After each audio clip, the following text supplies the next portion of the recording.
Muhammad Salim Kerem'e operation yapayım. Kashmir National Conference. Jammu Kashmir National Conference. Kaide avamçılar ve varsa. Kaide avamçılar ve varsa.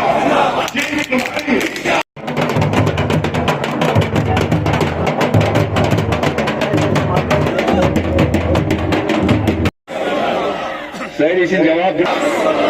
Jammu Kashmir National Conference. Jammu Kashmir National Conference. कायदा आवाम चुनाव में उमर अब्दुल्ला साहब कायदा आवाम चुनाव जीत हमारी जीत हमारी जीत तुम्हारी जीत तुम्हारी। वो फैसला हमें काबिल कबूल नहीं है, उसके लिए हम कोई हड़ताल नहीं कर रहे और हमें उम्मीदवार चाहिए भी ऐसा, हमें उम्मीदवार चाहिए चले। ये एक बड़ा अजीब पार्लिमानी हल्का बन गया है। पहले तो अनंतनाग पुलवामा, उसके बाद जिले जो नए बने कुलगाम और शुपैया, यहीं तक था। पता नहीं बीजेपी को क्या ख्याल आया, वहां से काट के यहां रखा। अब वहां से जब मुगल रोड से हम आते हैं तो शुपैया से आते हैं। शुपैया का इलाका श्रीनगर के साथ, रजौरी पूंछ का इलाका अनंतनाग के साथ। अच्छा, तब भी मैं मानता ये सारा करने का अगर मकसद ये होता कि बीजेपी अपना उम्मीदवार खड़ा करते, वो भी नहीं किया।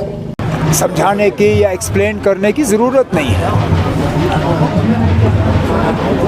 लोग यहाँ गवाह हैं।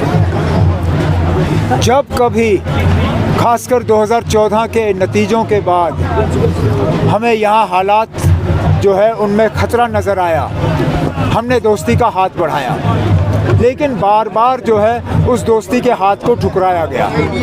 2015 में, 2016 में, 2018 में, 2024 में हम लोग जो हैं, हम इंडिया ब्लॉक में सीटों के लालच से नहीं आए। हमने पीएचडी भी सीटों की लालच के बुनियाद पर कायम नहीं की। अलायंस में जो है जब सीटों का बंटवारा होता है तो एक फॉर्मूला के तहत सीटों का बंटवारा किया जाता है। डीडीसी के लिए जो है 2014 के असेंबली इलेक्शन को जो है सीट शेयरिंग की बुनियाद बनाई गई। जाहिर सी बात है 2024 के पार्लिमानी इलेक्शन का जो सीट शेयरिंग होगा वो 2019 के पार्लिमानी नतीजों के बुनियाद पे होगा। 2019 में हम 3 सीटों पे जीते, नेशनल कॉन्फ्रेंस ने वहाँ उम्मीदवार खड़े किए। 3 सीटों पे जहाँ हम हार गए थे वहाँ पे हमने इंडिया अलायंस से कहा था कि आप जो है इन सीटों का फैसला कर लो। फैसला हो गया है तो इसमें हमारी क्या गलती है ना। बीजेपी की स्ट्रैटेजी है, वो अपने बी टीम सी टीम को आगे ला रहे हैं और बार बार श्रीनगर में इन लोगों के साथ मीटिंग हो रही है।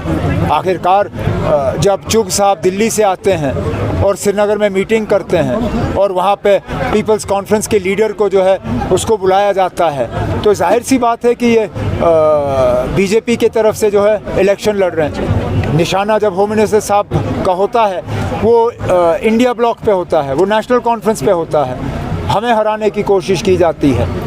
आज भी आप देखें मुख्तलिफ तरीक़ों से जो है यहाँ पे इलेक्शन का जो है वो रिज़ल्ट जो है उसको चेंज करने की कोशिश की जा रही है, लेकिन इंशाल्लाह लोगों का साथ जो है हमारे साथ होगा।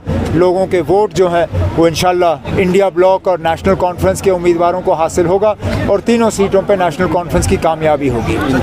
कल तक तो मुझे टूरिस्ट कह रहे थे, आज टूरिस्ट को हराने के लिए उनको जो है भीख मांगनी पड़ी। अगर इतने ही वो दमदार लीडर हैं तो उनको इस तरह झोली फैलाने की क्या ज़रूरत पड़ी। अगर मैं टूरिस्ट हूँ, अगर मैं वहाँ जीतने की पोजीशन में हूँ नहीं, तो सजाद लोन साहब को इस तरह बाकियों के सामने जो है भीख मांगने की क्या ज़रूरत पड़ी। मैंने तो कम से कम ऐसा देखा नहीं। बड़ी अच्छी तरह से और मजबूती से इंडिया अलायंस वाले जो हैं वो बीजेपी का मुकाबला कर रहे हैं। आज भी एक बड़ा अच्छा खासा जलसा होगा रांची में, जिसमें इंडिया अलायंस के जो हैं तमाम पार्टियां जो हैं इसमें शिरकत कर रही हैं, तो कपड़े फाड़ने वाली बात ही नहीं है।